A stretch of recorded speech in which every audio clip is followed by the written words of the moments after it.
Out and About is sponsored by Clark's Pump and Shop. Return, refresh, refuel.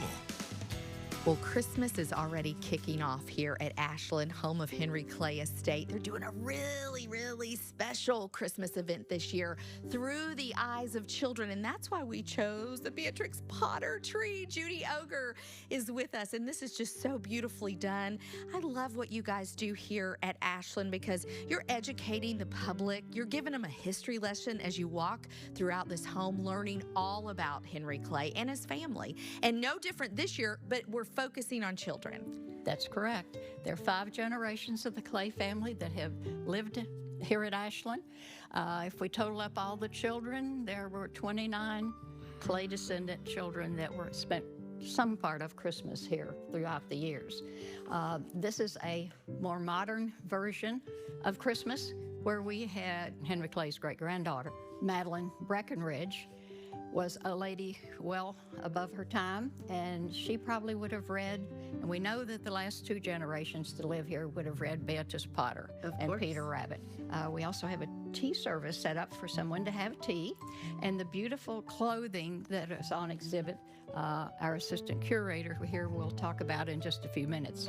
It's really fascinating for me to see all of the different exhibits in each and every room that just kind of show how they lived here at Ashland, home of Henry Clay. And you guys have done that with the clothing that Henry Clay himself wore. Talk a bit about that and what they're going to see in each room. Okay. Well, this was a vision, as I say, of Sue Andrew, who you'll meet later, that she had about a year ago.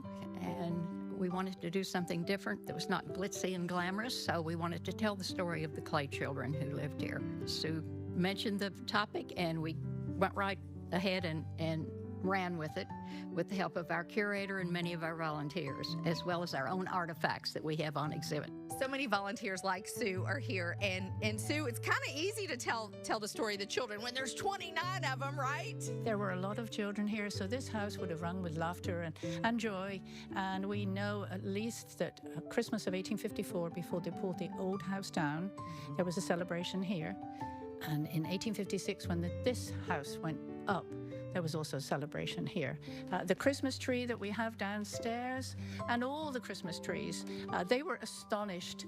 And she would actually say how much she, especially at Christmas, loved the children to be happy and enjoy Christmas. And in this room is the story of the poinsettia.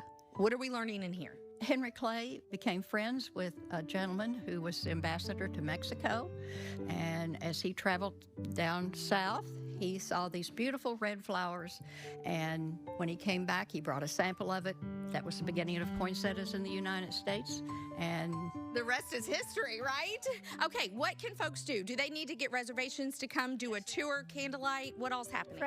Preferably, it's all online. You can find it online, and we have 3 nights, timed entry, and come and see something that's very different this year. Yes. The children are important. They're important at Christmas, and they were important all this time ago. You can definitely tell walking through the beautiful home.